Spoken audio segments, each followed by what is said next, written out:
ఎజ్రహీయుడైన హేమాను రచించిన దైవధ్యానము. కోరహు కుమారుల కీర్తన గీతము. కీర్తనల గ్రంథము 88వ అధ్యాయము 1-18 వచనములు. యెహోవా నాకు రక్షణ కర్తవగు దేవా, రాత్రివేళ నేను నీ సన్నిధిని మొరపెట్టునాడు. నా ప్రార్థన నీ సన్నిధిని చేరునుగాక. నా మొరకు చెవియొగ్గుము. నేను ఆపదలతో నిండియున్నాను. నా ప్రాణము పాతాళమునకు సమీపించి ఉన్నది. సమాధిలోనికి దిగువారిలో నేనొకనిగా ఎంచబడితిని. నేను త్రాణలేని వానివలే అయితిని. చచ్చిన వారిలో విడువబడిన వాడనైతిని. నేను సమాధిలో పడియున్న హతులలో ఒకనివలే అయితిని. నీవిక స్మరింపని వారివలే అయితిని. వారు నీ చేతిలో నుండి తొలగిపోయి ఉన్నారు గదా.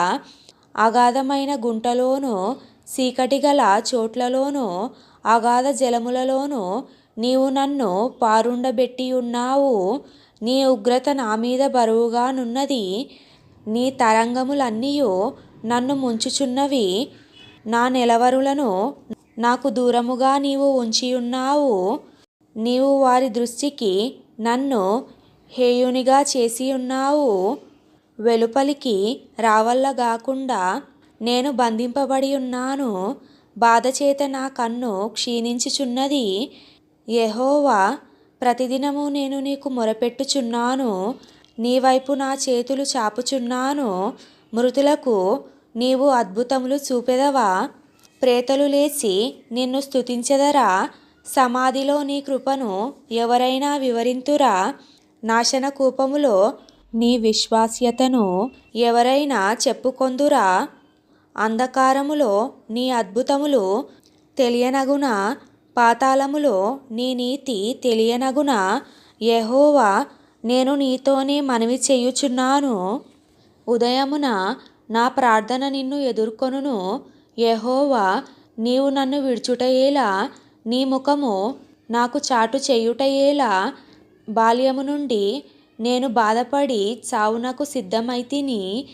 నీవు పెట్టు భయము చేత నేను కలవరపడుచున్నాను.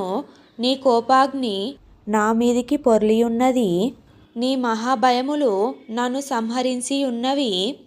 నీళ్లు ఆవరించునట్లు అవి దినమంతా నన్ను ఆవరించుచున్నవి. అవి నన్ను చుట్టారా చుట్టుకొనియున్నవి. నా ప్రియులను స్నేహితులను నీవు నాకు దూరముగా ఉంచియున్నావు. చీకటియే నాకు బంధువర్గమాయెను.